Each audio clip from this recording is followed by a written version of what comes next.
समस्त को नमस्कार जय जगन्नाथ। ए स्क्रीन रे सामने पोस्टरटा दिखाई आपण माने देखि पारुथिबे या होची 2 डेज फुटबॉल टूर्नामेंट 2026 ऑर्गेनाइज करछन्ते हमर प्रगति क्लब रेंगाळमुंडा। टीम लिमिटेड रहिबा हमर 24 टा एवं वर्तमान ऑनलाइन रे एंट्री भी आरंभ हो जाइछि। यार आरंभ डेट हैला 4 अगस्त 2026 एवं एंट्री फी रो शेष तारीख रहिबो 30 अगस्त 2026।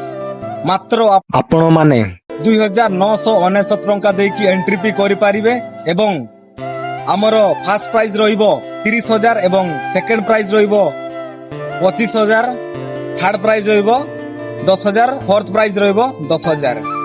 जो खेलाड़ी भाई माने हमर इच्छुक अछंती ए पोस्टर तळे नंबरटा दियाइछि ताऊ कांटेक्ट करके आपण माने खेलिया पई सुयोग पाई पारिबे एवं हमर ऑनलाइन पे वर्तमान चलछि स्कैनर भी दियाइछि। ए पोस्टरटा देखिके आपण माने खेलिया पई सुयोग पाई पारिबे एवं आशा करिबी समस्त खेलाड़ी बंधु माने हम मिनी स्टेडियम रे खेलिया पई सुयोग पाई पारिबे। ए वीडियोटी तमर सांग साथी माननकु शेयर करि दियंतु जो माने कि फुटबॉल खेल को निजर कैरियर बनैया पई चाहउछंती। रहिली जय जगन्नाथ।